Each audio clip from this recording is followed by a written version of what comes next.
Good morning and welcome to the judges, teachers, guests, and participants of FRSIS 2024. Now, I would like to introduce our judges today. The Chief Judge is Puan Yusmarini binti Yusof, Senior Lecturer, Science and Mathematics Department, IPJM Campus Perlis. The second judge is Dr. Sazlini binti Muhammad Sazli Lim from SMS Langor. And the third judge is Ms. Zarina bin Hamdan Hamid from SMS Kuching. And I, Muhammad Alimi Ishraf, from Sekolah Menengah Agama Persekutuan Labu, while the timekeepers, Nur Hanis Nasrah binti Amaluddin and Nur Idina Sofia binti Sulaiman, are from Sekolah Menengah Sains Tuanku Syed Putra Perlis. Now, allow me to read the rules. The first one, each team should consist of presenters and technical assistants. Secondly, the presentation must focus on the sub-team assigned to the team. Thirdly, the duration of the presentation should not be more than 10 minutes. Fourth, the bell will be rung once at the 9th minute and twice at the 10th minute. Fifth, a question and answer session will be conducted after each presentation. Now, I would like to invite the first team from SBPI RAWANG to present. Assalamualaikum. Assalamualaikum and a very good morning to us, my fellow judges and listeners. Today, our school, Sepinta, will be presenting a topic under the goal of good health and well-being with the theme of preparing a world for the elderly and the young, a health challenge, where we will be focusing on balancing life necessities and effort to reduce consequences in the context of Malaysia. As a start, we want the audience to first understand our table of contents, where we will first mention our methodologies, then we will mention our problem statement and the main objectives. Then we will dive deeper into our challenges and the reasoning behind it and the solution for it. And at the end of the journey, we will mention our references and summary. Moving on to our comprehensive methodology. This to ensure a robust presentation,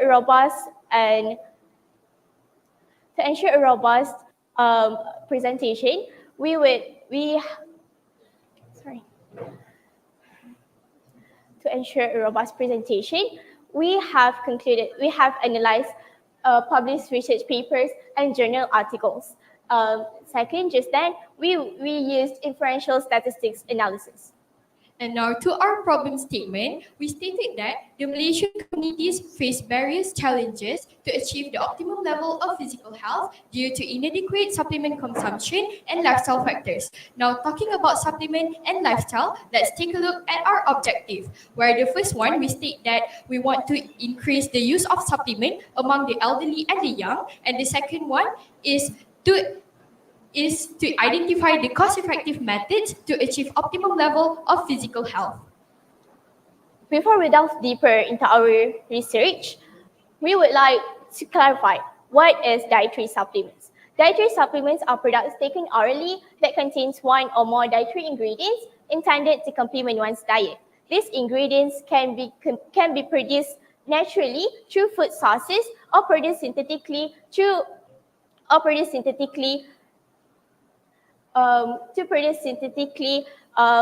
be consumed in various forms such as capsules and pills. Here's an important fact. Did you know the concept of synthetic supplements dates back in 1912? Yes, Casimir Fung, also known as the father of vitamin therapy, discovered the first synthetic supplements. Now, as we delve deeper into our research, it's crucial for us to recognize the challenges that hindering the Malaysian communities from achieving the optimum level of physical health. Let's address two challenges that we've identified. The first one is we face supplement access disparities, particularly concerning income disparities among different age groups, notably the elderly and the young. From the data, it shows that person at the age of 15 to 24 and a person at the age of 60 to 64 have a lower income compared to different age groups. This poses a substantial barriers to ensuring to ensuring equitable access to dietary supplements, which are very important to help our body receive all the right nutrients and for our overall health. The second one is we're witnessing a concerning trend, the increasing number of non-communicable disease cases among the elderly and the young, contributing to cardiovascular conditions, diabetes, and obesity not only impact individual health but also strain healthcare and hinder societal well-being. From the data, it shows that the elderly population have a higher percentage of non-communicable disease cases. Well, now you might be wondering the reason to our challenges. Well, that is what I will say right now. So for the first reason will be supplements being too expensive. As we can see through this chart, the most famous supplement in Malaysia, being Shakali, is thriving in popularity above 20%. But the prices of Shakali products are pretty high, with the cheapest product being only 45 ringgit and the highest can cost up to a whopping 428 ringgit. But this will be a problem to both the young and the elderly generations due to them having a lower income. And this will lead to a higher tendency of both of these age groups to not buy those supplements compared to those who are more wealthy. Furthermore, older age groups need more supplements than the young, but they couldn't afford it. Alright, now we will go to the second reason as to why the older people face higher cases of non-communicable diseases than the young, where the reason will be unhealthy lifestyles such as regular smoking. As you can see through this table, that current smokers in Malaysia between the ages of 60 to 75 years and above are relatively high. This will be a problem due to most smokers are unaware that they have hypertension, which is a type of non-communicable diseases, compared to those who are aware of it. Another unhealthy lifestyle practiced by the elderly are being physically inactive. As it is proven through an article that the most physically inactive groups in Malaysia are the senior citizens, with a percentage of 59%, followed by students with 39%. So how do we solve this? We will go to the solutions. Let's now explore solutions. And how to enhance a better future for the elderly and the young. So the first thing we could do is for them to consume dietary supplements.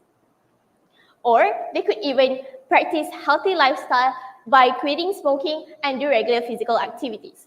Before we go to our first solution, I would like to highlight a main point.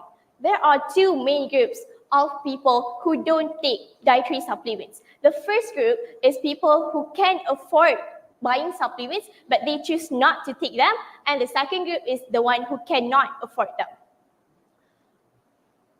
For our first solution, for the first group of people who can afford but they choose not to, what we could do is by raising awareness. As we can see on this screen is Public Health Campaign, PHC, which is an event organized by local societies in Malaysia to spread awareness on public health issues. For the second group, what we could do for them is by practicing healthy. For the second group, what we could do, based on the Ministry of Health according to Ministry of Health official webpage, the government has allocated a lot of budget to support the underprivileged people. So in the year 2021, the government has allocated 31.9 billion ringgit, and in 2022, they has allocated 32.4 billion ringgit. And as we can see, in 2023, there has been increasing allocation to 36.33 billion ringgit.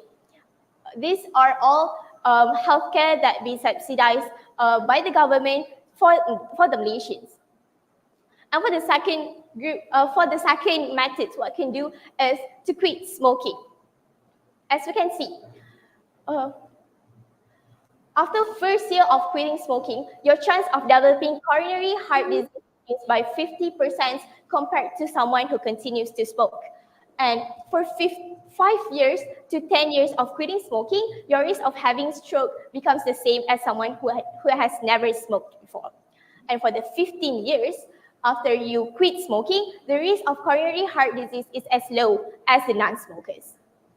And for the next point is by doing irregular physical activities. Now this is very obvious. Moving on to the first point, why should we do irregular physical activities is to maintain a healthy weight. By burning calories and building muscles, it reduces the risk of obesity. The second one is to improve cardiovascular health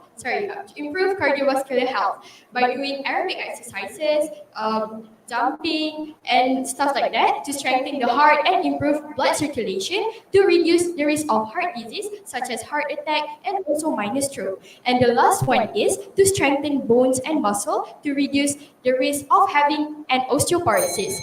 Now, before we continue, I would like to share a valuable information. Did you know that a adequate amount of vitamin D may also contribute to preventing the thinness of bone as seen in osteoporosis? As for summary, health is an investment, but it doesn't have to break the bank. Now, who's ready to save some ringgit and boost those biceps? So as a closure, here are our references. That's all from us. Thank you. Thank you.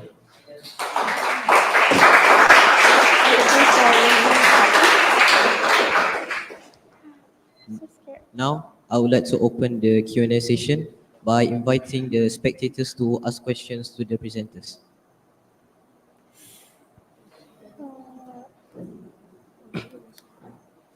Test.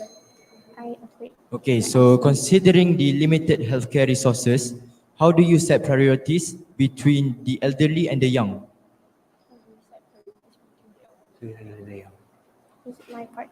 Okay, so for giving priorities, we'll go to who has the more problem, such as you can see previously, to those who are having low income, they cannot afford these supplements. But we do know that older people, they need supplements more than the younger people. So if we want to prioritize this kind of statement, we will give the supplements that has been subsidized more to the older people than the younger people.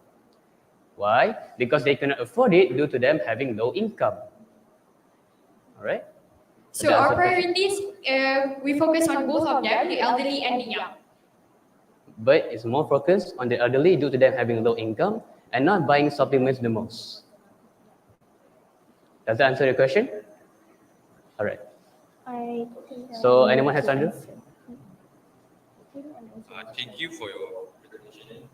Based on your solution and your problem statement, how does it relate with our theme, which is climate emergency? Climate emergency. Well, in case of climate emergency, as we have shown yesterday about water pollutants, where there has been a high cases of many water pollutants being very, very, very not safe for everyone, which is why we have other solutions for this, such as regular activity. That's regular activity needs you to drink water in the middle of your bumping sessions. In the middle of your bumping session, does it need? No? All right. So, because due to the water pollutants, Maybe we're not very much focused on the climate change, but we are very much focused on our sub-theme, and that is to prepare a world for the elderly and the young.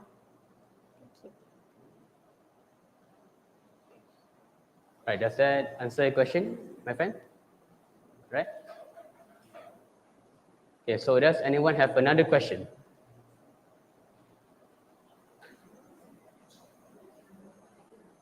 Anything, you can ask us anything, don't worry.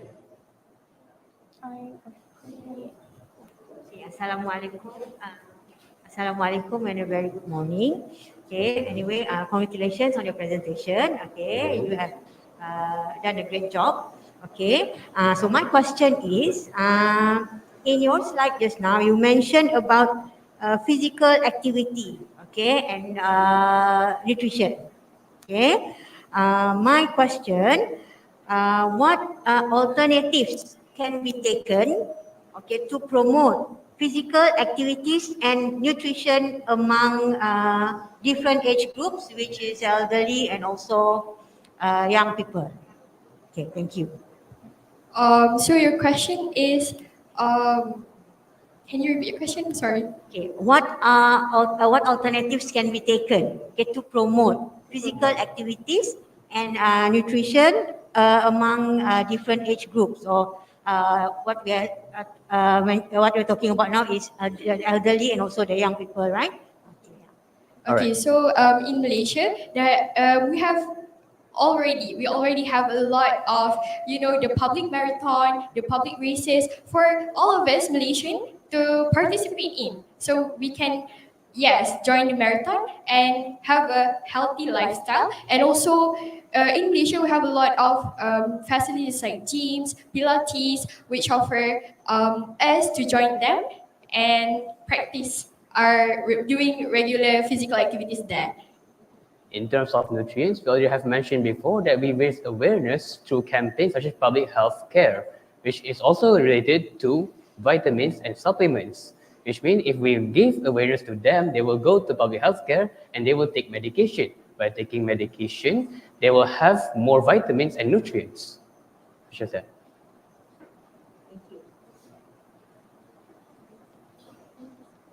So does anyone have other questions?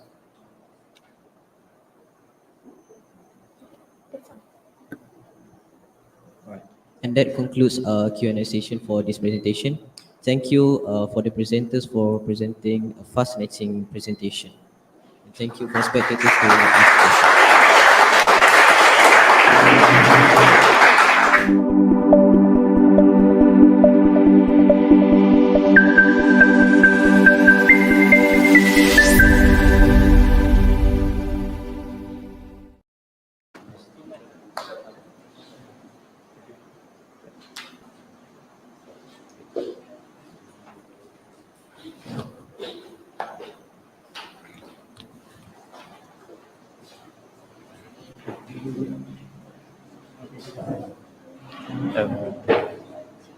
Yang so kita dah goreng cukup dah tu.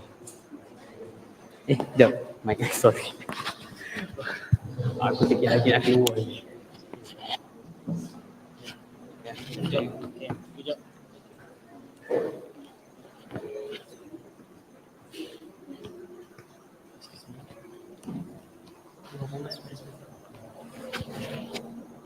Tes.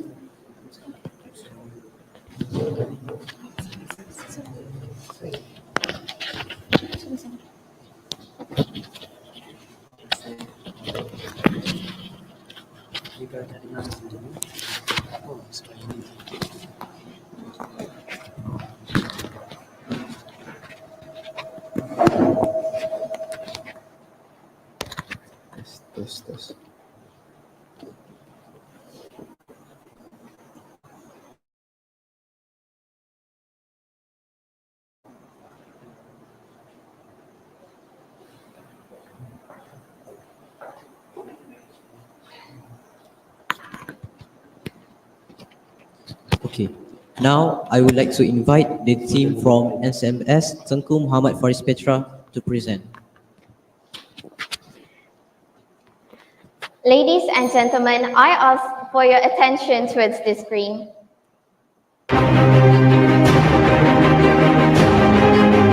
Tuberculosis is the second deadliest infectious agent, claiming the lives of 1 million. Ladies and gentlemen, tuberculosis appears as one of the major global health issues, which is why the United Nations is urging all countries to end the global tuberculosis epidemic by 2030. But before that, Assalamualaikum warahmatullahi wabarakatuh, and a very pleasant day I bid to the honorable judges, respectable opponents, and members of the floor. Coming from Sekolah Menengah Sains TENGKU Muhammad FARIS PETRA, my name is Nur Ain Kaisara, and here is my worthy partner. My name is Nick Hafizul Amin. Together, with the help of Muhammad Al-Fitri as our tech assistant and Nick Nur Adila as our reporter, we'll be presenting to you guys about the topic Tuberculosis in the Tropics, a race against climate change. Before we dive further into this matter, let us all have proper understanding about the disease named tuberculosis. Tuberculosis, or very well known as TB, is a contagious disease caused by the Bacillus mycobacterium tuberculosis and most often affects the lung. Tuberculosis can be easily spread through the air when a person with TB cough, sneeze, or spit. To be more precise, it is an airborne disease. A person needs to inhale only a few germs for them to become infected. To know whether we are infected with this disease or not, let's take a look at these few symptoms that may show the possibility. A person infected with tuberculosis may have a cough that lasts longer than 3 weeks, or they may cough out mucus with blood in it. Other symptoms include feeling tired or exhausted, having high temperature or night sweats, and loss of appetite. Ladies and gentlemen, moving on to our next matter, which is the climate change. According to the United Nations, climate change refers to long-term shifts in temperature and weather patterns. It is usually caused by natural disasters such as sun activities and volcanic eruptions. Yet, since the 18th, human activities have become the main driver of climate change, mainly due to the burning of fossil fuels such as coal, gas, and oil. Ladies and gentlemen, you can see the effect of climate change with the intense drought, water scarcity, rising of sea levels, and declining biodiversity. Now, how can these two matters have any relation with each other? We had done a few research, and through this study, we had found that climate change may cause warm temperature and increase in humidity that can enhance the survival and spread of TB bacteria. This can extend the TB bacteria's viability in the environment, thus raising the risk of transmission. Other than that, climate change may lead to poor air quality, thus this can worsen the TB symptom, and we believe that this can lead to higher risk of TB transmission also. Ladies and gentlemen, looking at all this article, you can see how serious this matter is. Sustainable Development Report on 2023 shows a majority of countries failed to meet the target when it comes to the SDG 3, especially in equatorial countries where climate change is prevalent. Looking at this tuberculosis roadmap, ladies and gentlemen, you can see that the countries that are colored in yellow, orange, and red are the countries that failed to meet their target, mainly the red color. TB can appear in every part of the world, ladies and gentlemen. In 2022, around 87% of new TB cases occur in the 30 high TB burden countries. The majority of it comes from Bangladesh, India, China, Indonesia, and the Philippines. As we all know, these are also the countries that are facing serious problems with climate change issues. Now, looking at all this matter, we can see how serious this problem is. Thus, it urges us to come up with this research, making our objective firstly for us to discover how tuberculosis has affected the Malaysian adolescents and young health. Next, we wish to study the reasons for the widespread related to climate change. And last but not least, we would like to propose a practical solutions to mitigate the epidemic. Thus, before we dive in further into this matter, of course, we had done a deeper study and research upon this topic. A scoping review on climate change and tuberculosis made by the National Library of Medicine stated that changes in climatic factors such as temperature and humidity can worsen the TB spread. Other than that, we also made a research upon the stigma towards tuberculosis. Lots of people were afraid of TB patients because they believe in these few stigmas that stated that TB is incurable and highly contagious. And there is also an article from Esra Awani that stated that the death rate caused by tuberculosis in Malaysia had increased by 12% on 2022 compared to its previous year. It also stated that on the same year, TB cases in Malaysia had also increased by 17% in the same year. Moving on, ladies and gentlemen, is our methodology. The first methodology is a quantitative methodology, which is a survey that was answered by 115 respondents. They were asked to answer questions based on 6 main sections, while some of them include perception on climate change and tuberculosis, and also solutions/future expectations. The second methodology is a qualitative methodology, which is where an interview is held with 2 medical professors. One of them is Dr. Hariri from Hospital University Sains Malaysia, and the second one is Dr. Wan Nazli, who is from Hospital Raja Perempuan Zainab Kedua. After gaining sufficient responses and data, we were able to analyze the finding. we have decided to present the findings based on our research objective. Firstly is the finding under the research objective 1, which is how tuberculosis affects the elderly and young. Under the keyword of death, Dr. Wan explained that tuberculosis can unfortunately be fatal if left untreated due to the Mycobacterium tuberculosis attacking the lung or spreading into other vital organs such as the brain and the spine. Further studies also suggest that, Dr. Wan also added the fact that the Ministry of Health takes this issue seriously due to the target of TB cases being 0 by 2030. Ironically, the death case just keeps on increasing and a full stop is not yet to be seen. Under the second keyword, which is respiratory problem, Dr. Hariri mentioned that most TB cases usually affect respiration due to the nature of tuberculosis being an airborne disease. To further support this, a lot of studies also mention that tuberculosis may result in airway distortion and damage to the lung. These are some of the studies that we have reviewed that also showed a similar conclusion with our point. Next is the final point, which is public stigma. Stigma is the mark of disgrace associated with a particular circumstance, quality, or in this case, person. Both Dr. Hariri and Dr. Wan emphasized this due to its high presence in Malaysia. A study showed that the mean percentage of stigma in Malaysia is 67% among TB patients. This unfortunately results in patients having low self-esteem and poor quality of life, which will hinder symptoms of the infection from being disclosed. Next is the finding under the research objective 2, which is the reasons of tuberculosis spread related to climate change. Under the keyword of increased humidity, Dr. Wan explained a complex chemical relation, which essentially states that humidity increases as the temperature does. To form a connection, studies showed that humidity is one of the climatic factors that will exacerbate the tuberculosis disease. Next is under the keyword of poor air quality. Study shows that frequent wildfire, which is an effect of climate change, can pollute the air with various toxic gases and harmful pollutants, which will irritate the perspiration, causing frequent cough. Both Dr. Hariri and Dr. Wan highlighted the fact that frequent cough will lead to a higher spread of tuberculosis. Therefore, we can conclude that climate change does in fact result in a higher spread of tuberculosis. The same conclusion is also drawn from our questionnaires, where the majority agree and strongly agree that climate change can worsen tuberculosis spread.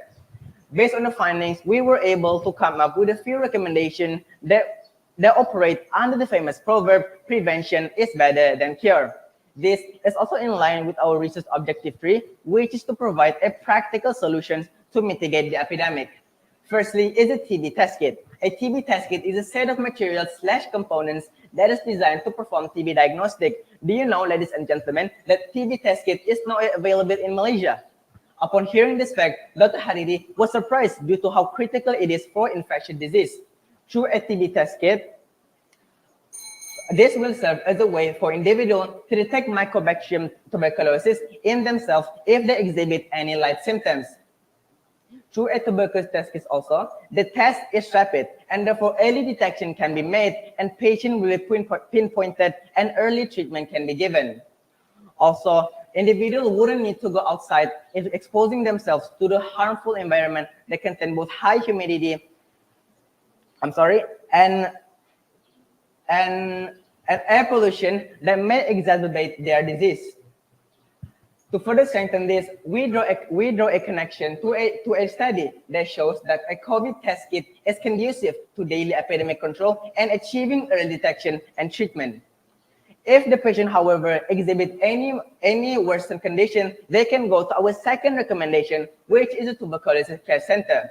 A tuberculosis care center is a place where care and support treatment is given to TB patients. Dr. Wan Nazli similarly agreed to our idea after reviewing a few care centers all across the globe. Through a TB care center, patients will finally feel a sense of belonging after being stigmatized by non-TB patients. They will be able to relate with the surrounding through the disease. A TB center will also reduce the spread of tuberculosis by quarantining the TB patient so that they will not infect others and put a stop to the chain of transmission. Lastly, another key point of medical management. Drawing connection to our research objective 1, elderly people tend to have memory problem and youngsters may not take this treatment seriously. This might lead them to miss their appointments and not take their medicine. Therefore, nurses in this tuberculosis center will help and remind them of their medical courses so that their treatment will go smoothly. To further strengthen our point, we draw a connection to a research paper that show how the risk of death for patients with a particular sickness is significantly lower when they are treated in a specific care center as compared to a non-specific care center. On top of that, a large number of respondents also suggest the same idea, probably because they draw a connection to COVID-19, which furthermore strengthens our point. Finally, ladies and gentlemen, we have arrived to the conclusion. This research seriously hopes to make a significant contribution towards attaining SDG Goal 3.3 while promoting a culture of lung health awareness all across the globe. That's all from us. Thank you.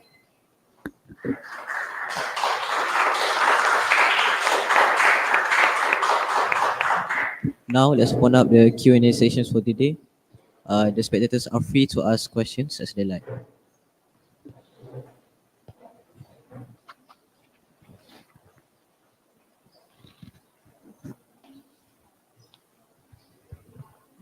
Testing. Firstly, thank you for your presentation. From Sekolah Tuanku Abdul Rahman, I would like to ask my question, which is, how can advocacy efforts strengthen health issues, such as intergenerational health issues, so that they can receive funding and attention? Thank you.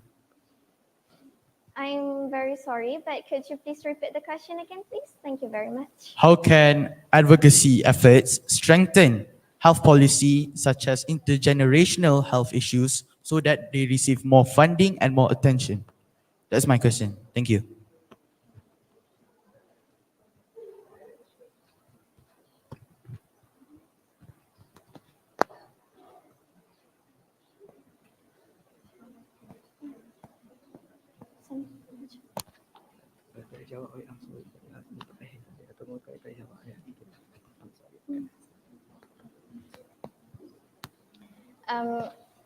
So I'm sorry if my answer doesn't really answering your question, but through my understanding, we believe that you're asking about how can like a type of program, a type of health program promoting care. So we would, please forgive me. So we can do a campaign that promote this kind of health program. The government and the school can make a campaign to promote a healthcare problem, and we've related to our topic itself. Tuberculosis campaign can be made to reduce the stigma towards TB and increase their knowledge upon this disease, so that they will have not the stigma anymore, and thus they will also be more aware about TB and they will know how to handle the TB. I hope that answers your question, and I'm sorry if it's not. Yes, please. Assalamualaikum and good morning. I'm from Alonsha Science School. So in your recommendations, you mentioned TB test kits, right? So right. how are people from rural areas or underdeveloped areas, or even people in general, are incentivized to get these or even able to attain these test kits and use it on their own accord? Like we had stated that TB test kit is not TB test kit is not yet produced in Malaysia. Thus, we would like to suggest this method, and to thinking about the rural area people. Just like COVID-19, we can give out a few free samples for them for starter for them to, considering that tuberculosis is a very harmful disease. Then we can give a few kits for starter for free towards the rural area and any places, so that they can test, so that they can diagnose TB properly. I hope that answers your question. Thank you very much. Please. Well done. Thank you very much. But I have a question regarding your method. Just now, the quantitative. You did a quantitative. you have two, right? It's Yes, actually a mixed definitely. method, Yes, right? yes. Okay.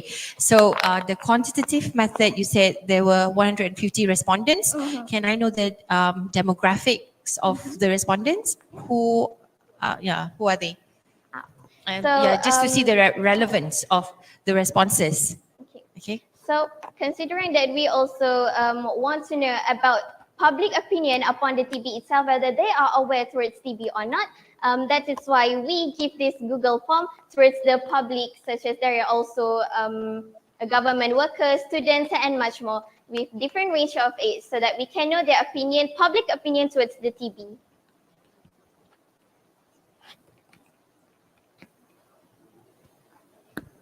Now that concludes our Q&A session for this presentation.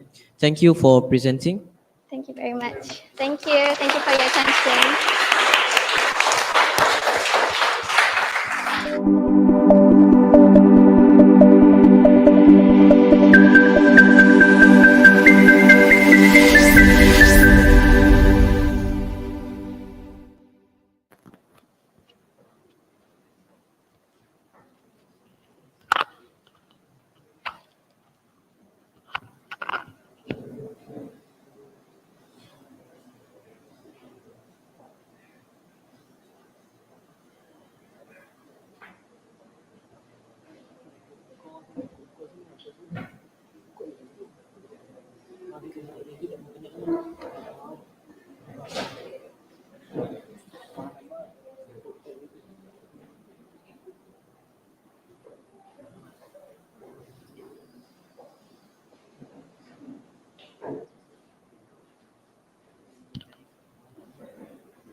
That's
Depression is a phase that all of us must have experienced at least once in our lifetime.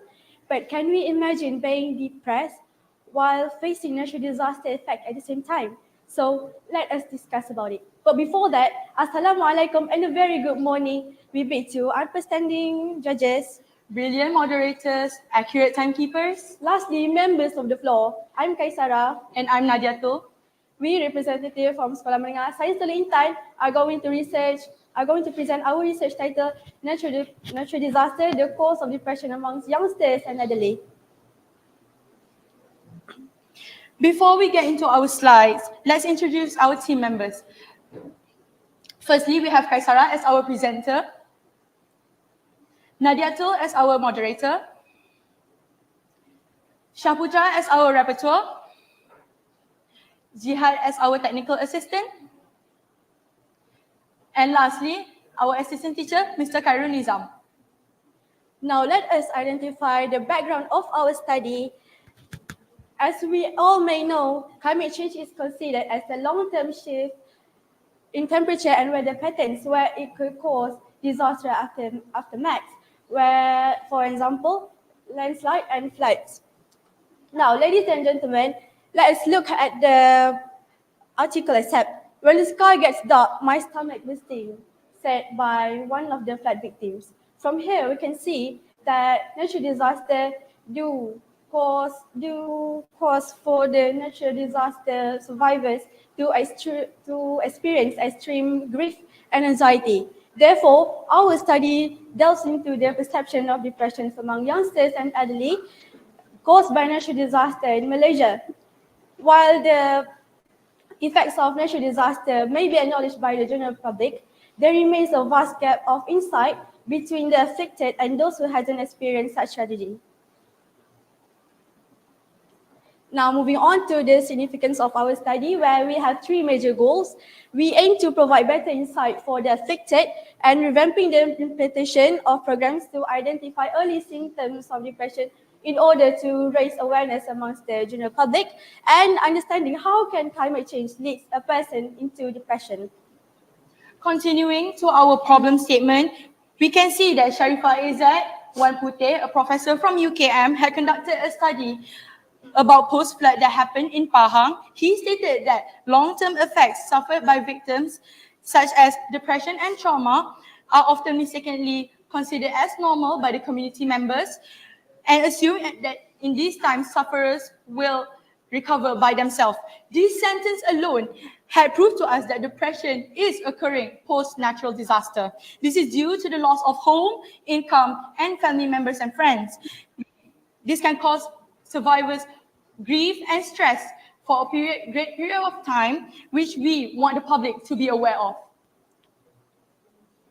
Next, we will look ahead the objectives for our research, which comes down in two ways, where to identify the presence of depression due to natural disaster and intercession that can be proposed to help the affected in reducing the rate of depression.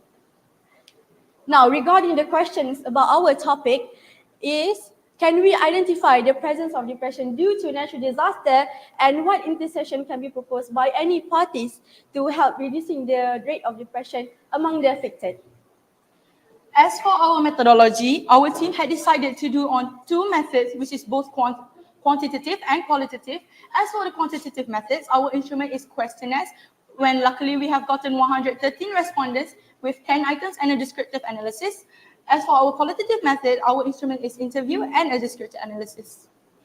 Continuing to our respondents, for our questionnaires, we had shared our questions to the public, to the students aging from 13 to 17 years old, going until elderly aging until 50 and above, and majority in which came from the district of Bagan Dato. As for our interview, we had interviewed a group of people from the Malaysia Red Crescent team, MRCS, that specialize in the mental health department.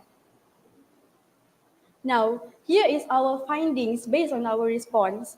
Ladies and gentlemen, please look at the graph. For our first finding is almost 100 of our respondents do agree that the death of loved ones, injury or loss of properties may lead the affected into intense grief and helplessness and is the leading cause of depression caused by natural disaster. Next. Our second finding is almost 80 of our respondents do agree that victims of natural disaster being forced to leave home and live in temporary shelters can create feelings of instability.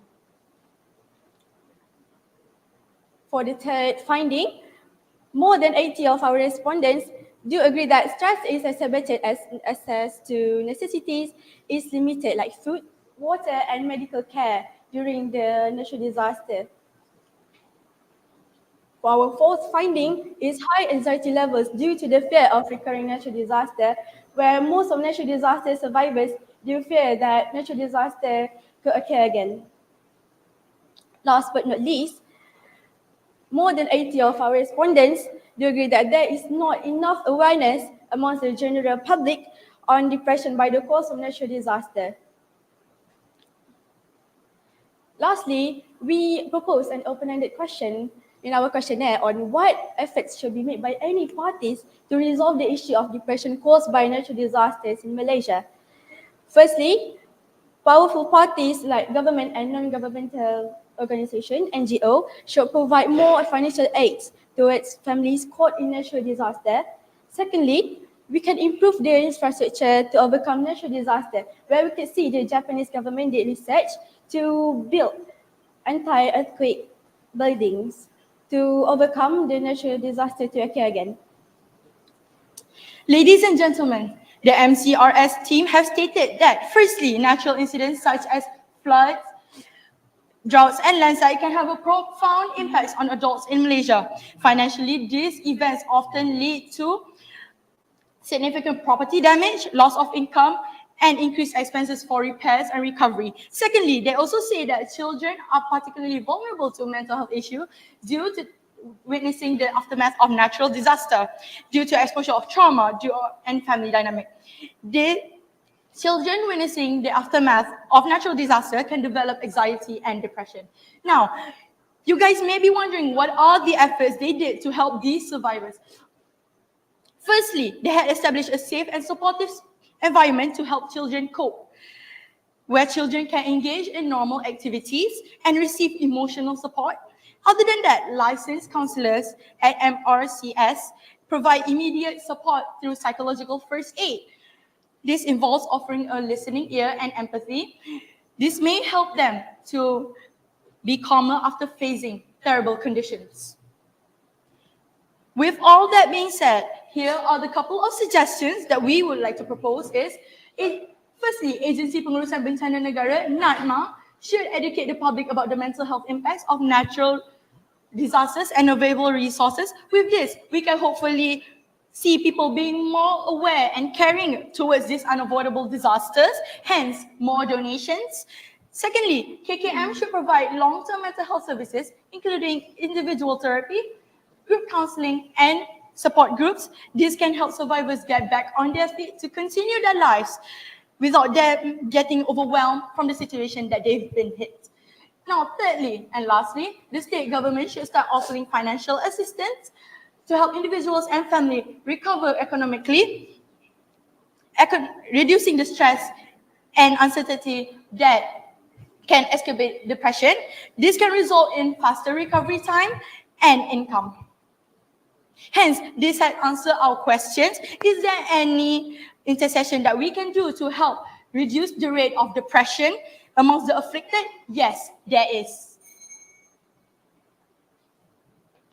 Ladies and gentlemen, members of the floor, if you can see our previous slides where our findings and data do align with our research objective and questions. Therefore, we can see that natural disasters do pose severe challenges as the afflicted. For the afflicted, as their hurdles, their challenges become more rigid and more difficult when facing depression and handling natural disaster effects at the same time.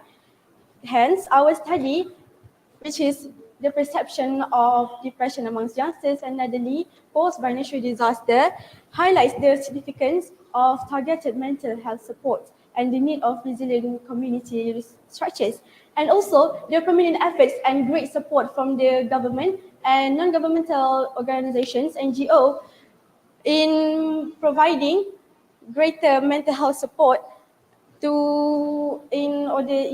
mental health support towards youngsters and elderly in aftermath of such tragedy events. The devastating impact of natural disaster on mental health is a call for action. Now let us work together as a supportive community where everyone can heal and thrive. That's all from us. Thank you. Now, let's open up the Q&A sessions for the viewers to ask questions to the presenters. Any question from members of the floor?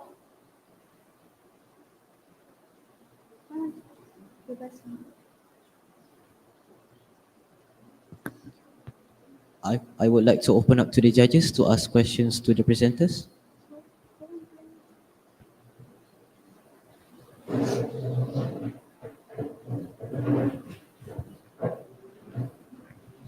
Any questions? Yes.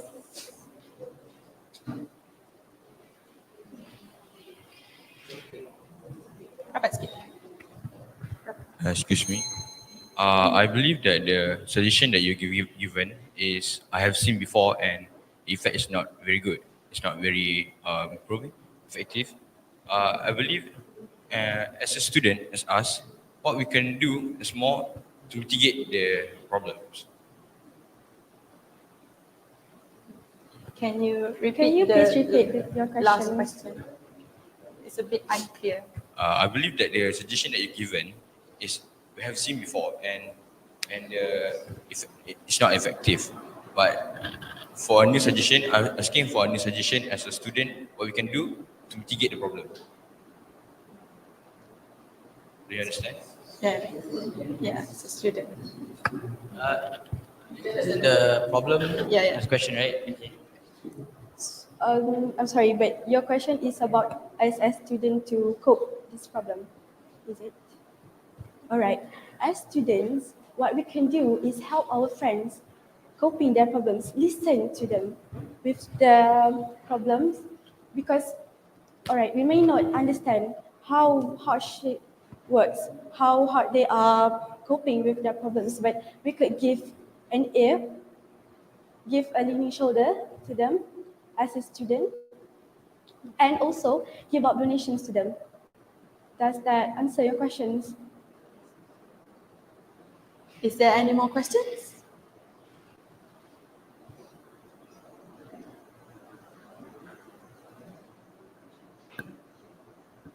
Maybe some question from the judges.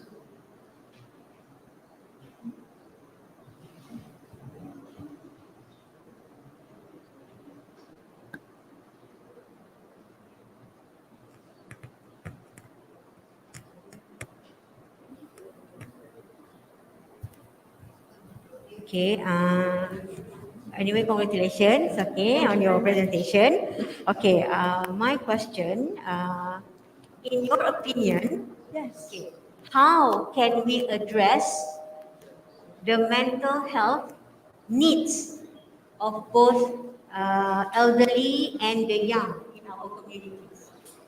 I repeat, how can we address the mental health needs of both elderly and the young in our communities?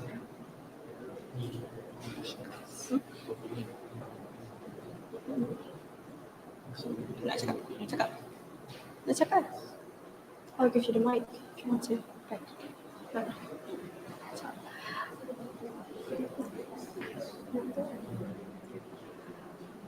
In my opinion, we can address by from their situation that they've been in, from their mental state. We can recognize their problems.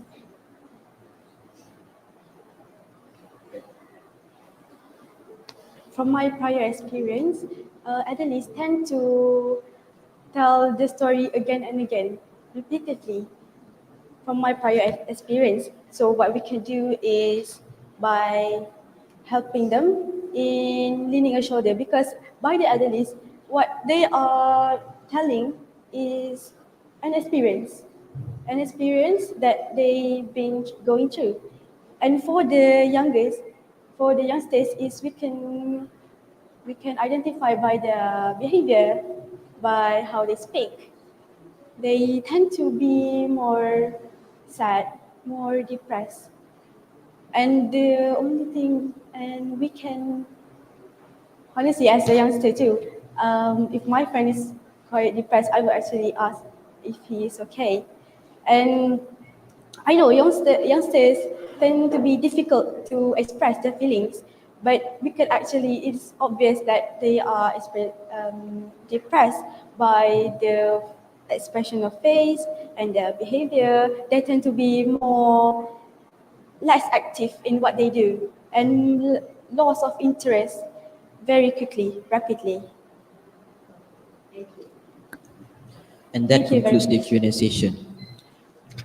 Lastly, thank you for the presenters from SMS TELUK INTAN for presenting their slides.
Jangan tukar mana. Memang cakap dia.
Now, let us hear from SBPI SABAK BERNAM.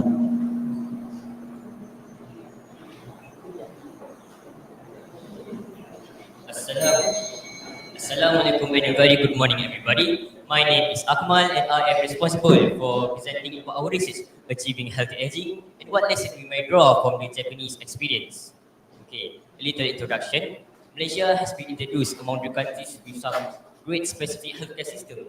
Although this statement is true, there are some percentage of disease such as non-communicable disease, known as NCD, are getting out of hand. And many people are affected with the current disease, especially because of the COVID-19 pandemic and the worldwide climate changes. Most adults are in higher risk in getting affected by this disease, and children are also eligible in getting this disease, such as diabetes. To our presentation, we have set three main objectives. The firstly is why a non-communicable disease such as cardiovascular disease, CVD, increases in the population of Malaysian senior citizens. The next is how Japanese senior citizens succeed in achieving a happy old age and low risk affected by the CVD.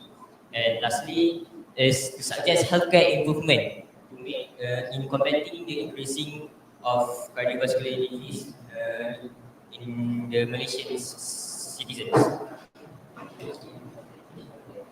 For our research, we have conducted a few methodologies to make sure that our presentation will come well. Now, let us start by understanding our objective and title. First is healthy aging. Healthy aging is the process of growing older that maintains physical, mental, and social well-being. The next is non-communicable disease. Non-communicable disease are a chronic disease that tends to be a long duration and a result of a combination of genetic, physiological, environmental, and behavioral factors. And cardiovascular disease, known as CVD, are a group of conditions that affect the heart or blood vessels, including coronary artery disease, heart failure, strokes, and peripheral artery disease. Now, Japan's experience is defined as Japan as the country with the most longest life expectancy. This is partly due to the quality of the medical treatment available to the public.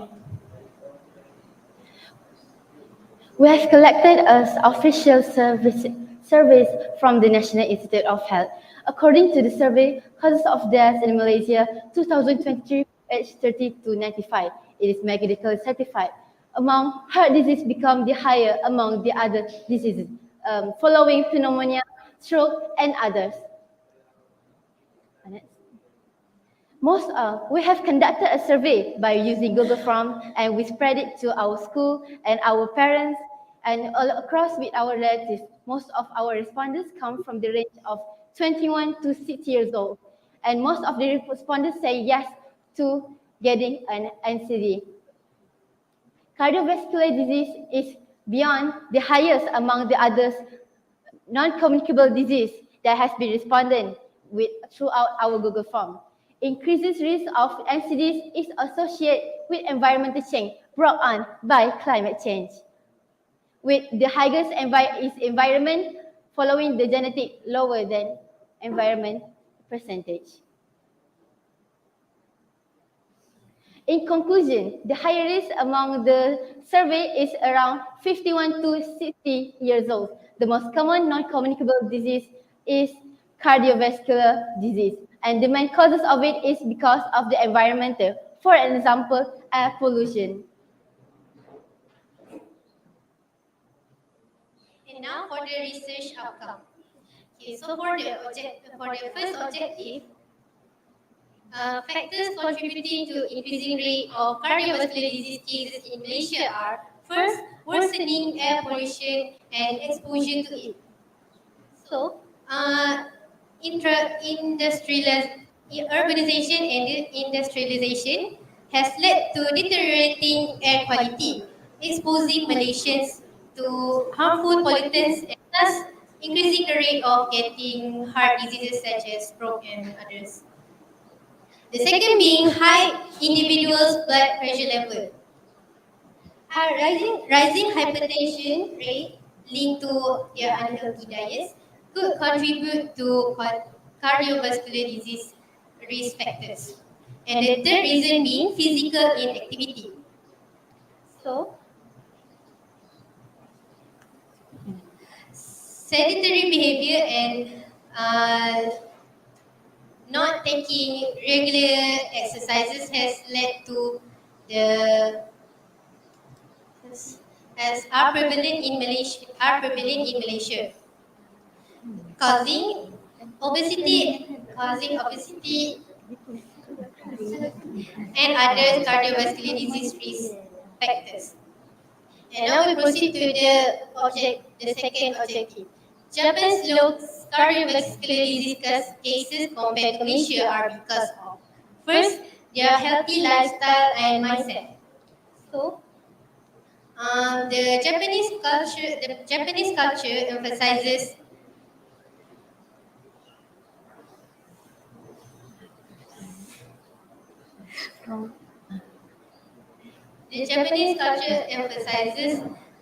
leading a better life with their reason for being, and that is ikigai. Ikigai has been deeply ingrained in their culture for many years. And the second reason being better dietary consumption and intake of food.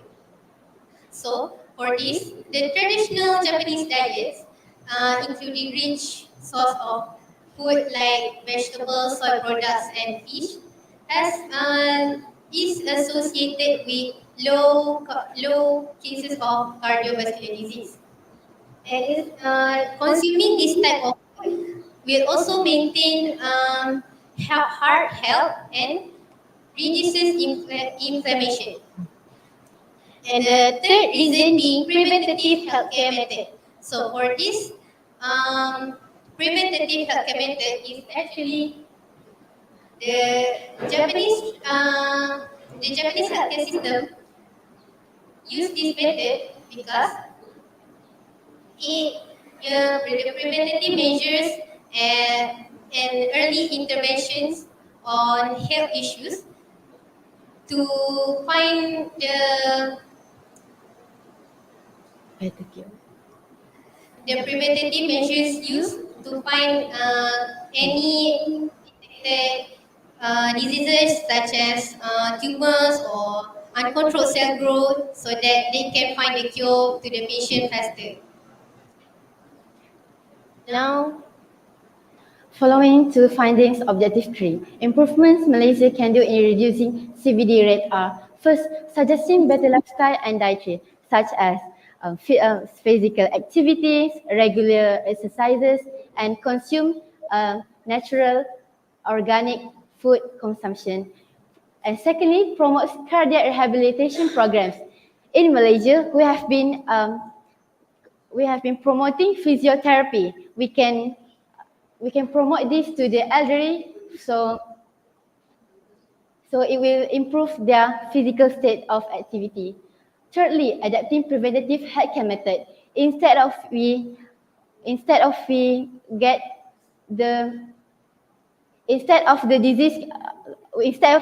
have the higher risk of getting diseases, we choose to prevent the disease from happening. Mental health is also the major cause of the presence of NCD in Malaysia. And thus, one of the ways to take care of our mental health is by embracing Ikigai. What is Ikigai?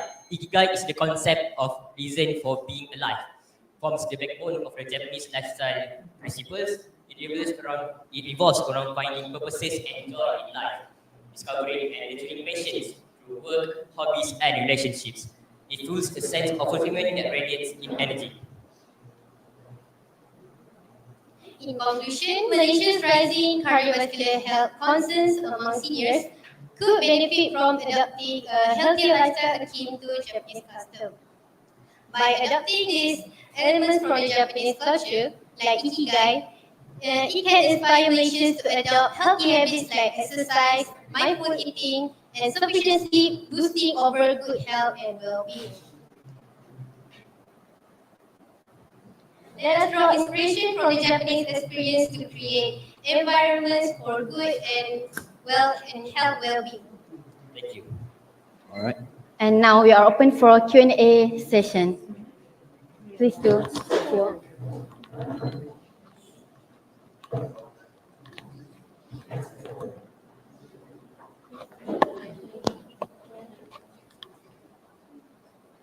Any questions? Yeah, sure.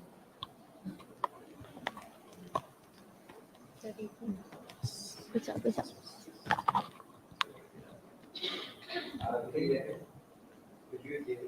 Alright, so in your slides you have related the Japanese lifestyle to Malaysia to address the mentioned issue. As far as we are concerned, Japan is really a first world country, whereas Malaysia is still a developing country.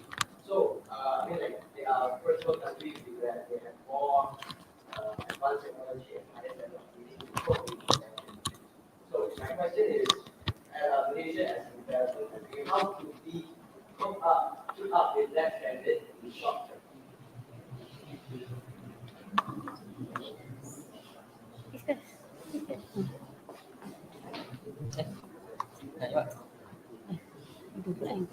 Kita cakap sebabkan Japan tu berkembang, kita cakap yang Malaysia ni dia berkembang kan, kita still try and kita memberikan suggestion bukannya nak improvement cepat.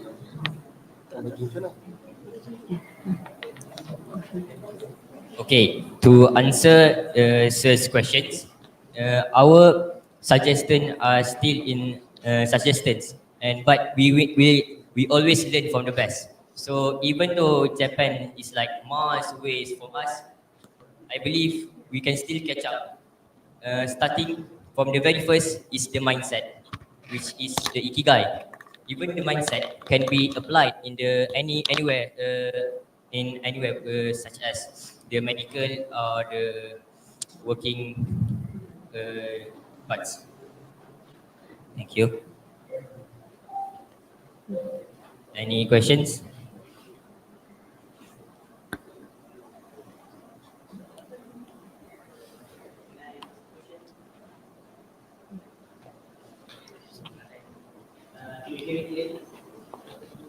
So I want to ask you if you were part of the Malaysian government in creating the health center, what are the initiatives that you can do to change Malaysia let's man first world country in health policies for cardiovascular diseases? What are the initiatives that you do?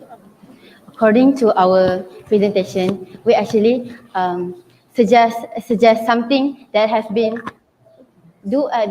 done in Japan and have been Then in Malaysia.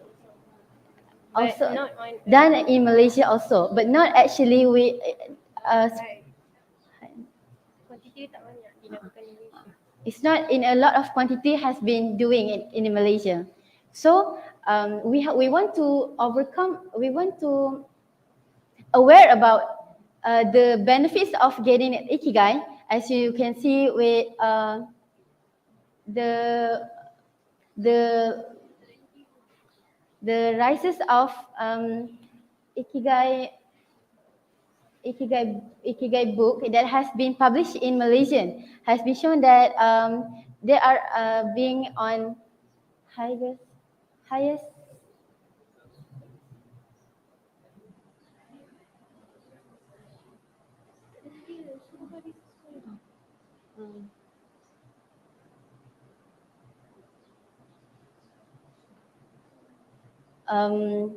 well, as you can see, Ikigai has been introduced in Malaysia by, according to our research, it comes from the book that has been published and become a bookseller.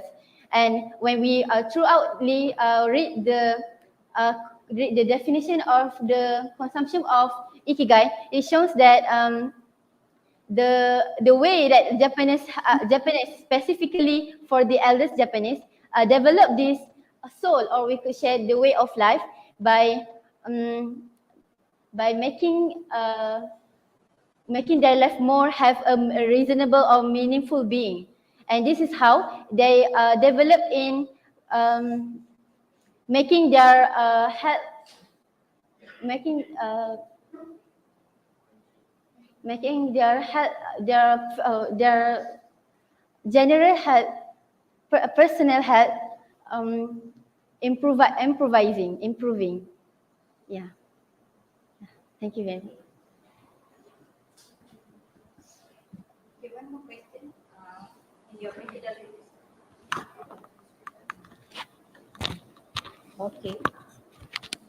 Okay. In your methodology, not stated that the respondent involved. Okay, how many of them? Either quantitative or method or qualitative.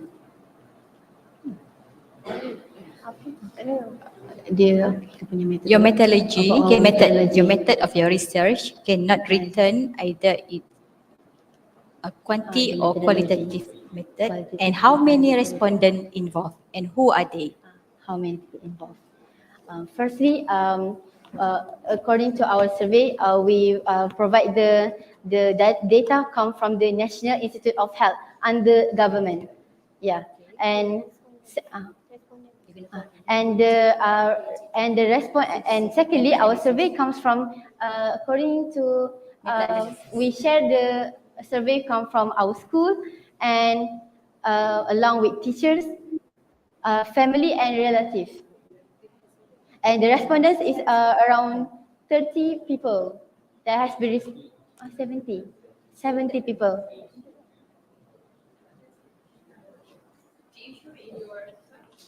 Not shown in the slide presentation, right? Slide tadi. Kiri, around the method data analysis. This one is from the National Institute of Health, which we proven that heart disease is higher among the other non-communicable diseases. And the next one. This is according to our survey. First, we calculate it by, this is from the age of 20, 31 to 40, 41 to 50, and the most respondents of saying yes to our survey is 51 to 60 years old. How many of them? How many of them? Around 70 people answer this question. Okay, thank you. Okay, that's all. Well, that wraps up the Q&A session for today. Thank you for the SBPI South BERNAM for presenting.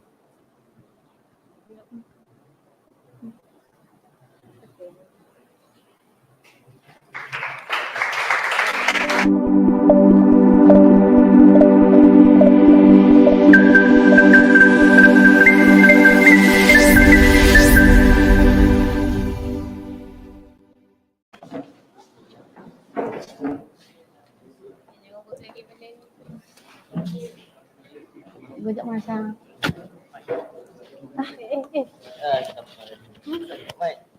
Sorry.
Gitu.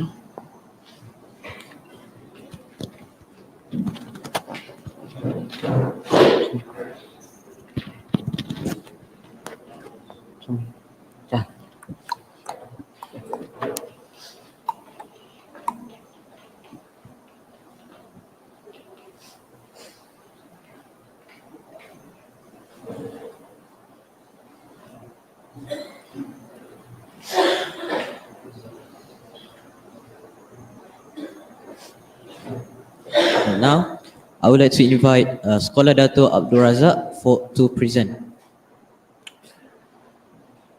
Picture this, a substance so addictive it has woven its way into every aspect of our diet, from breakfast to dinner and even to seemingly harmless things such as cereal, soft drinks and store-bought bread. Today, we will be navigating the complexities of this addictive substance. Assalamualaikum and a good morning to the fair judges, attentive timekeepers and my amazing audience. My name is Adam Iskandar. My name is Ibrahim Adham. We are from SEKOLAH Dato ABDUL RAZAK and welcome everyone to an eye-opening discussion about a sweet subject, bitter truth, sweet temptations, navigating the sugar epidemic among the youth. Now, before we can explain about the dangers of sugar, we must first define what it is. Sugar is a sweet crystallized substance made primarily from sugarcane plant. This sugar is then added to beverages to make them more sweet and appealing. These beverages are called sugar-sweetened beverages, also known as SSBs. Now, for this presentation, youths shall be defined as people from the ages of 13 to 17, and health problems shall be defined as effects on health caused by overconsumption of sugar. Now, let's begin with our research background. In this presentation, we will be focusing on the overconsumption of sugar. Based on the American Heart Association, overconsumption of sugar occurs when a young person consumes more than 6 teaspoons of sugar. This graph shows that among ASEAN countries, Malaysia is leading in terms of sugar consumption with 52 kilograms per annum. This means Malaysians are consuming 142 grams of sugar per day.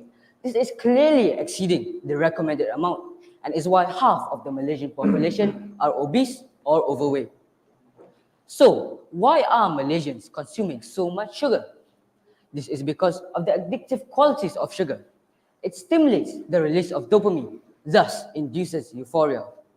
Similar to drugs, more sugar intake is needed to achieve the same level of high after a prolonged exposure. Thus, the brain becomes reliant on these pleasures and several withdrawal symptoms may occur, such as irritability and cravings. Also, from a survey we conducted, we found out that many students from our schools struggle to avoid sugar consumption after developing cravings. So now that we understand what sugar is and how it affects us, let's move on to our problem statement. Ladies and gentlemen, we are currently in a sugar epidemic. where the sugar consumption among the youth has skyrocketed. This exposes the younger generation to numerous health effects such as diabetes and cardiovascular diseases. In the long run, this will also affect the country's economy due to increased healthcare costs. With half of Malaysia's population being obese, how can we create a better and safer future for generations to come? To combat this problem, we must first understand the impacts of sugar overconsumption. That's why our research is aimed towards exploring the impacts of sugar overconsumption on individuals and its broader implications on society. Can the effects of sugar overconsumption on a person truly affect society as a whole? Let's head into our investigation to find out. For our research, we utilized a mixed qualitative and quantitative research method. Firstly, we conducted a survey with over 200 respondents from our school to study their sugar consumption habits. Next, we interviewed Professor Zarani binti Mat Tahir, a research associate from the Institute of Bioproduct Development, University Technology Malaysia. Finally, we searched the internet for several scholarly articles from sites such as PubMed Central, World Health Organization, and UNICEF, while also studying the governmental policies that are related to our topic, such as those implemented by the Ministry of Health and Ministry of Education. From our research, we found that sugar overconsumption poses two main problems, those being increased health risks and increased healthcare costs. From our interview, we found that SSBs are one of the leading dietary causes for heart disease, and that increased sugar intake is directly correlated with increased risk of dyslipidemia, which is excessive amount of sugar in the bloodstream. There is also a direct correlation between SSB consumption to weight gain and obesity in adolescents. Out of the entire adolescent population, 31% are obese, with the average Malaysian adolescent consuming 1.4 cups of SSB per day. Overconsumption of sugar can also cause diabetes. In this presentation, we will be focusing on type 2 diabetes. Type 2 diabetes happens when our body resists or doesn't produce enough insulin. In Malaysia, 3 in 50 adolescents have diabetes due to factors such as sedentary lifestyles, poor dietary habits, or obesity. Diabetes can be life-threatening, requiring expensive medical treatment. Annually, diabetes costs around 4.4 billion ringgit a year. For the average diabetic patient, diabetes can cost up to 30 to 200 ringgit a month for insulin alone. With supplements and medication included, the cost can go up as high as 500 to 1,000 ringgit a month. Diabetic patients also require medical examinations and screenings, as diabetes can lead to other health complications. However, medical examinations can cost up to 230 ringgit for a basic package and will cost even more for more specific and thorough examinations. As you can see, the economic burden of healthcare in Malaysia is huge. Proportionally, it is the highest in ASEAN. In 2017, overweight and obesity accounted for 8 billion ringgit of our GDP. Ladies and gentlemen, it is clear that the overconsumption of sugar is an epidemic that still plagues our country. With sugar consumption on the rise, what has the government done to resolve this issue? First and foremost, governmental policies have been implemented on schools by the Ministry of Health and Ministry of Education. For example, banning the sales of unhealthy foods and beverages in school cafeterias. They also aim to prohibit the advertising of unhealthy products within 50 meters of school zones. Furthermore, excise and GST should be imposed on unhealthy foods and SSBs. Soft drink manufacturing companies also play a role by introducing sugar-free drinks that uses aspartame to achieve the required sweetness. Regulation agencies like the FDA have conducted extensive testings on these sugar replacements on the market and determined that they are safe to consume. Popular sugar-free drinks include Diet Coke, Coke Zero, and Pepsi Black. NGOs also play a crucial role. For example, the Malaysian Adult and Childhood Obesity Prevention Organization, led by personal trainer and nutritionist Kevin Zahri, launched a program called Bukan Soal KUALA, in which aims to educate schools and communities on healthy living and combating obesity. Now, I'm sure all of you are familiar with SABAK, a standardized test to measure students' physical fitness.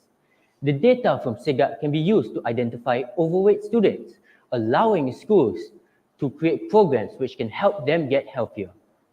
At our school, the annual SEDA Games are held with sports such as football, futsal, and volleyball, with rewards like medals, trophies, and certificates to encourage participation.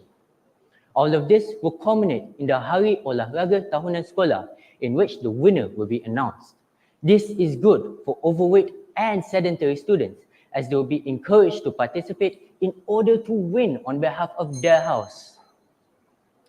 Ladies and gentlemen, we can never hold back the sands of time. But what we can do is come to our senses and act now. While the overconsumption of sugar imposes many significant health challenges, it is never too late to make positive changes. We implore all of you to make informed decisions on your lifestyle and dietary habits. Together with dedication and determination, we can cultivate a society that prioritizes wellness, ensuring a healthier, better future for generations to come.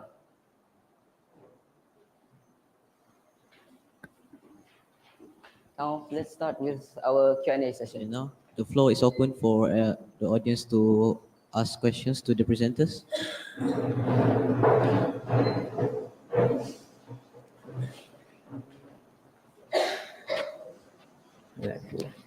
Okay. Alright, so one of your solutions, which is seen on like the last part of your presentation, is the SEGA activity and sports games. However, I understand that in current state of school, the situation is that despite having these SEGA activities, despite the school identifying who is obese and who has the risk of being obese, they don't really do any initiatives to actually like stop students from being obese themselves. And for the sports games, sure, you're trying to say that you give initiative to these people who have the risk of being obese to join these participate in sports. Understand that, like once again, currently people don't really look at these people. They kind of think that they may take example, if you play football, surely you take those that are fit. You won't take those that have the risk of being obese or those who are a bit overweight. Meaning that in a sense, you are leaving them in the dust while still glorifying those who are already fit. You clarify this kind of helps these people who are at risk of obesity. Soalan dia, nanti overweight people takkan terpilih. Nanti orang fit je yang terpilih. Sorry. So, if I'm correct, the question was, the question was, as we know that from the data for SEGA, we know people that are obese and fit. So basically, you are saying that probably in like the football team, they will pick people who are fit, right? So what will happen to the obese people? So is that your question? Yeah, more or less. Okay. So for the answer for that is, actually what you are thinking is not actually right, because for SEDA games, instead of picking a team which can win and make probably a school team for competitions like SBPI such that, instead of that, the SEDA games is more aimed towards students, all of the students to participate in the game. So for example, the SEDA games is under 1M 1S, which is satu murid satu sukan. As we know, every student in SEDA is required to participate only in one sport only. So for example, if we have an excellent athlete here, he can play rugby, football and such, he cannot play all of them. He only can play one, so that we can give other chances for other people. So does that answer your question? Sure. Okay, but sorry for this follow-up question, but sure this thing happens in like SEDA, right? But I understand that most students are extremely competitive. Meaning that as soon as they see that guy, like, oh, you're a bit overweight, can't pick you because we really want to win. So even if you try to implement this in schools, understand that those students will be trying to be broken because, like I said, students are very competitive to the point that they just don't want to take them in the first place. Alright, to answer that question, if I put myself, okay, I will explain how the system of studying in our school works. So firstly, every house cat, we have four houses. So every house cat in every house will follow one rule, which is 1M, 1S. This is very important because as we know, leaders need to be truthful about their role. So other than that, there is also a refereeing board. So these people, I would say probably like 10 people, this refereeing board, they will not have any sides because this refereeing board will have every members of the house. So for example, if I have a football match for example, red house against blue house, the refereeing of that game will not be on those two houses. It will probably be yellow or blue. So this will become fair for them. And every student that participate in the SEKOLAH game will be recorded in the file. So in this, we can know if one student actually participates one or more. And also, in SEKOLAH, we do not discriminate people who are obese. So we are practicing this healthy lifestyle so that every student in SEKOLAH can come out as a great person, great leader, and a healthy, better person. So does that answer your question? To explain more on that point, if a student is found doing more than one sport, they will be disqualified from SEKOLAH games.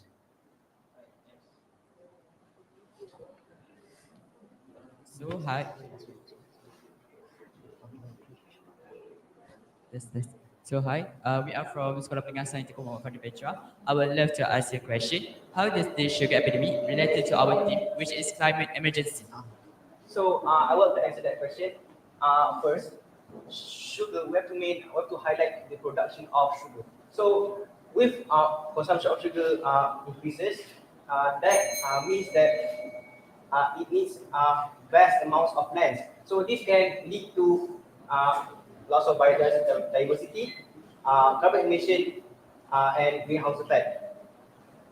In addition to this answer, other than CO2 emission, we can also look at the health effects of the person. So for example, if I were to put, picture this, a person with diabetes is put into a warm climate. So what will happen to him? So what will happen is the person in the warm climate will become dehydrated because it is obviously hot. So what will happen to him? So the person with diabetes in a warm climate, he will become more obese because when you are dehydrated, there will be less water concentration in your body. So what will happen is the glucose concentration in your body will spike up because there will be less water to dilute the sugar in the body. Okay, for example, second example, if I were to take a cold region, a cold area. So what will happen to a diabetic person in a cold area? So what will happen is this person. So this is fact, as we know. And when a person is in a cold area, the metabolic rate is lessened, right? So when this happens, a person with diabetes, when it is put in a cold area, will get more diabetic because the metabolic rate in his body is lessened. So this means that the body cannot break down the added sugar in the body because the metabolic rate cannot keep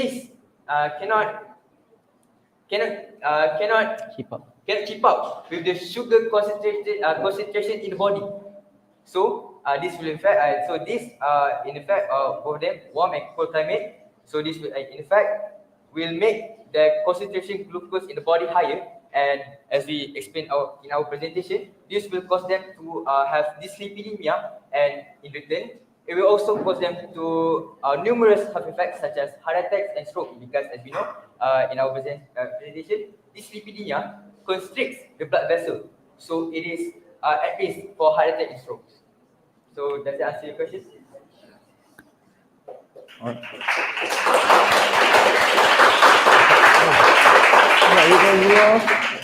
All right, that concludes the Q&A sessions for this time. Thank you for presenting.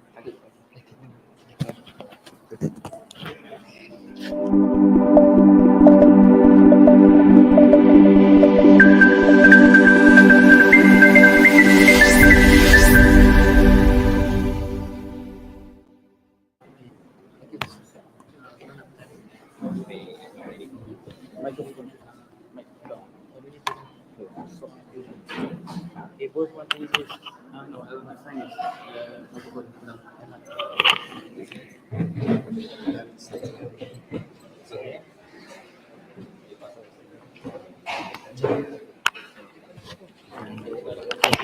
Test.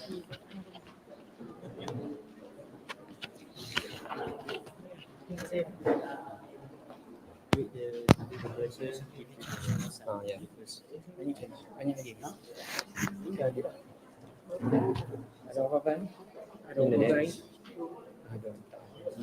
Last choice.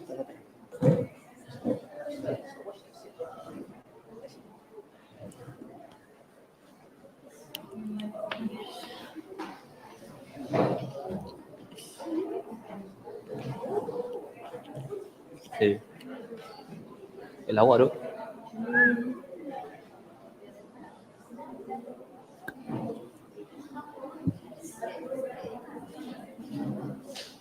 Ready.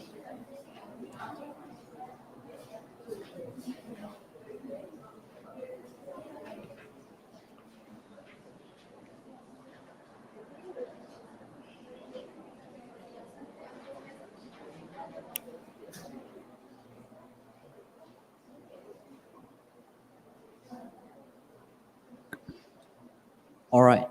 Now I would like to invite the team from the Malay College KUALA KANGSAR to present. He who can arouse an eager one in someone walks with the whole world with him, while he who cannot walks alone. These famous words by Dale Carnegie in their famous book, How to Win Friends and Influence People, ring with us throughout the presentation today. Firstly, Assalamualaikum and a very good afternoon. Firstly, I bid towards the wise panel of judges, meticulous timekeeper, charming moderator, and everyone on the floor. We, as the representatives of the Malay College KUALA KANGSAR, to present to you our paper regarding enhancing incentives, the key to public well-being and climate resilience.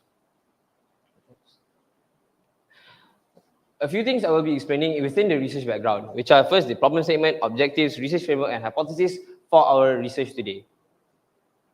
The problem statement. The problem is easy. Everyone here knows the problem of climate change, where of excessive carbon emissions, where it's become so well known that it's become almost a common sense or almost a common knowledge for people to know that the world is excreting too much carbon and that is an issue. However, what efforts have we seen and what solutions have there been towards fixing this issue in the first place? Many past solutions have a lot of issues and a lot of inability to implement within current realistic worlds and realistic solutions. So within that, the lack of incentive as well as the lack of awareness of these issues is able to become the problem today. What are the objectives of our research? Our objectives is to first identify what the issues are with current solutions, as well as find out what we can do to improve those solutions to create a realistic solution that can be implemented within Malaysia, and while also positively affecting human health in the meantime. We'll bring you to the research framework. Firstly, we did article research regarding past articles or past studies and conducted educated discussions between the solutions, between the problems, as well as after we found our solution, after we found the errors and fixed the errors of previous solutions, we conducted studies, we conducted surveys and interviews within not only just the general public, but also specific private people. Next, we created our own solution and we created a finalized blueprint for our solution, and thus we will discuss today. What is our hypothesis for our research today? It is that humans are inherently only incentivized to do something if it's beneficial to them, or which means that corporate companies are profit incentivized to say, which is to mean that without a clear incentive that will benefit these people or benefit these companies or the government, it is impossible for these climate initiatives to be put in place to be implemented.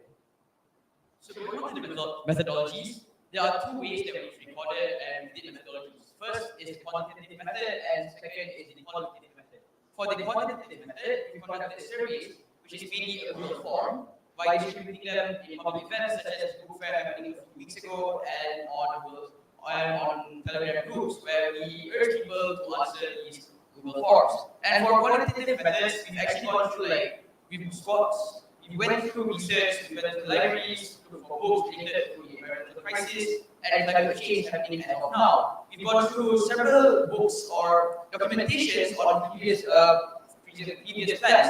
Take example, RMK12. So before I go on, I want to know how many of you know about the Malaysia's 12th plan? So if you do raise your hand. See, happening right now, not many people really know about the 12th Malaysia plan. Now, we also did a few researches and interviewings with people, mainly the CEO of Costa SA, Mr. Muhammad Amin, the CFO for Proton, and a MIT-affiliated environmental researcher who is named Catherine Pichio. Now, going on, what are our findings from the survey that we did? The first and foremost question is, how many cars does your family or do you have? Now, mainly you can see that most people own 1 to 2 cars, normally for primary car and second for like family members' cars. Now, going on to the second finding, which is Next. how many EV cars does your family own? Now, this raises much of issues, which is not many people own EV cars, meaning that at the same time, most people own fossil fuel cars, which is one of the main factors to pollution and to climate change itself. Going on, how many people are aware of Rancangan Malaysia Kedudukan, which is RMK12? Like I asked you earlier, not many of us in this room ourselves know what RMK12 is. Let alone around 133 people who mostly don't know or just know a little bit about the RMK12. Only a minority of 133 responses actually do know about RMK12.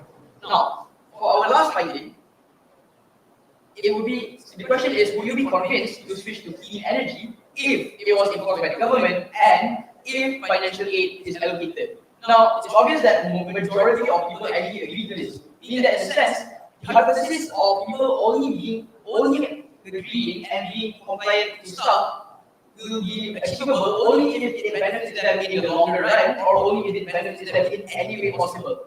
Meaning that they will only agree if the government or if any outside parties would actually give them financial aid in the first place. So now what is our solution, right? Our solution is to create a blueprint that can be referred to by the government for future purposes as a cohesive plan to better our country, better the carbon emissions from our country. First is the first phase. This phase 1 will take place within the next 4 to 5 years, which is enhancing the incentives of people not only on the ground, but also conglomerate companies as well as the government itself. Firstly, we have to understand what will incentivize the government, what will incentivize the government to make this change in the first place. We tell you that the existence of RMK12 as a movement is already incentive enough for the government to want to do better for their country. And for people on the ground and companies, these people are mostly people who have families, who have their own things they have to take care of, which means they have a lot of financial burden on them. So something like changing to EV cars because it's better for the environment isn't really a priority to them. How we want to make this a priority to them is to show them that it is actually cheaper to own an EV car in comparison to owning carbon cars, right? And how is this possible? We tell you that it is possible by admitting a policy, a government policy, which is carbon taxing. Basically, a certain amount of tax is given to you, determined on how well you are in the socioeconomic status. How this is possible is by using the data found in PADU, in the current PADU systems, to be able to determine the socioeconomic status of different people and different families, to allow different rates of taxes for the amount of carbon emissions they emit. Next is, and lastly for companies, is corporate companies that have factories that have a lot of carbon emissions in the first place are only incentivized when cleaner energy is cheaper to them in comparison towards carbon fossil fuel energies. What this results is again carbon taxing towards these companies, because once these companies realize that they are being taxed for using fossil fuels, they will realize that it is a cheaper alternative and better for them in the long run to use cleaner energies in the first place. Next is phase 2, government initiatives and funding.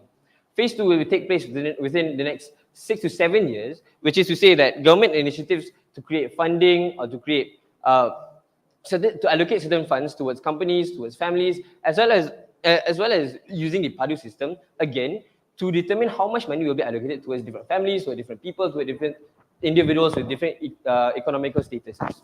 Next, lastly is phase 3, which we will expect to be seen within the next 10 years, is that private sector collaboration within the government. once phase 1 and phase 2 have been successful.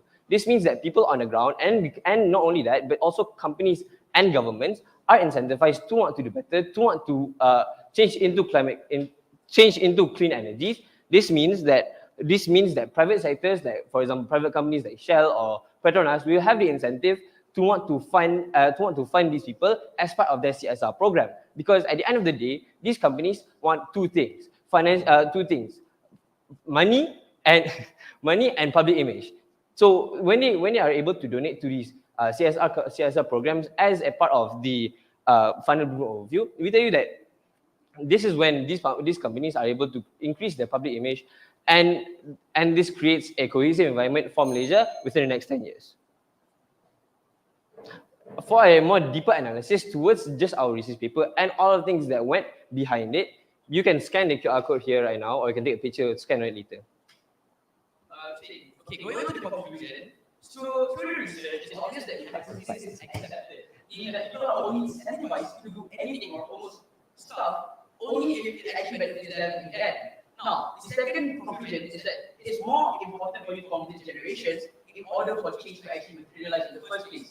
Meaning that without convincing like one generation, it's actually harder for you to actually like spread the awareness of your plans or like of your incentives in the first place. Now, going on, we also solved the errors of previous researchers. Some of them notably being those that we interviewed, such as have been secured, where they actually have like a few faults and errors on the researchers that they did earlier in the first place. Now, the last conclusion, and obviously not the least, is that we have to understand that government holds power for change in the first place. Meaning that without the help or without the incentive of the government, no one will actually be moved, no one will actually be feeling like the need to change in the first place. Meaning that only the government can actually lead our country or a country towards changing for the better future. So these are the references of... And with that, we are proud to present. Alright. Buka balik ni. Okay. Now the floor is open for the audience to ask questions.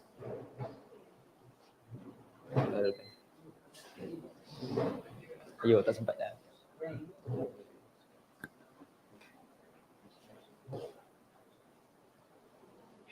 Anyone? Sana soalan ni.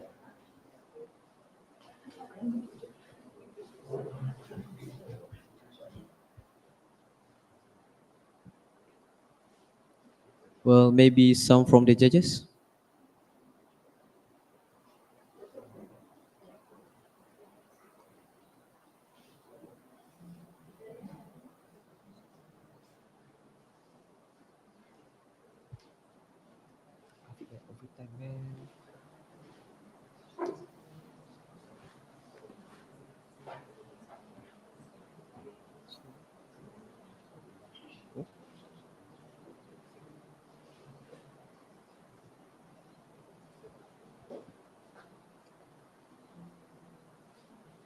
Now, last call. Anyone would like to ask questions to the presenters?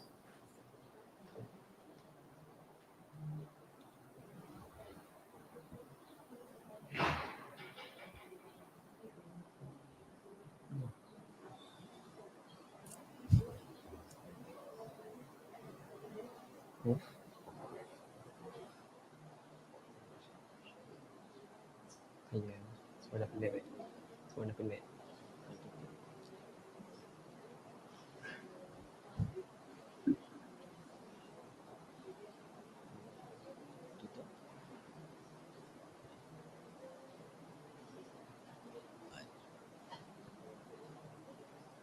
This is very easy. Okay, this is a very easy question, yeah. Can you just briefly, outline the thing of everything, the incentives, the blueprint and the timing, and also finally how you achieve target in SDG 3. Oh, so how we achieve the target in SDG 3, which is good health and well-being, is because of the fact that carbon emissions are the leading cause of factor towards cardiovascular diseases such as cancer and emphysema and all that, tuberculosis included. This means that when when as a country we reduce the amount of carbon emissions in total, this means that through the blueprint where people are going to inevitably change towards cleaner energies, this means that the amount of carbon emissions, the amount of carbon emitted by our country is going to be less, and will create a more cohesive environment for people to live in as well as strive. Got slower.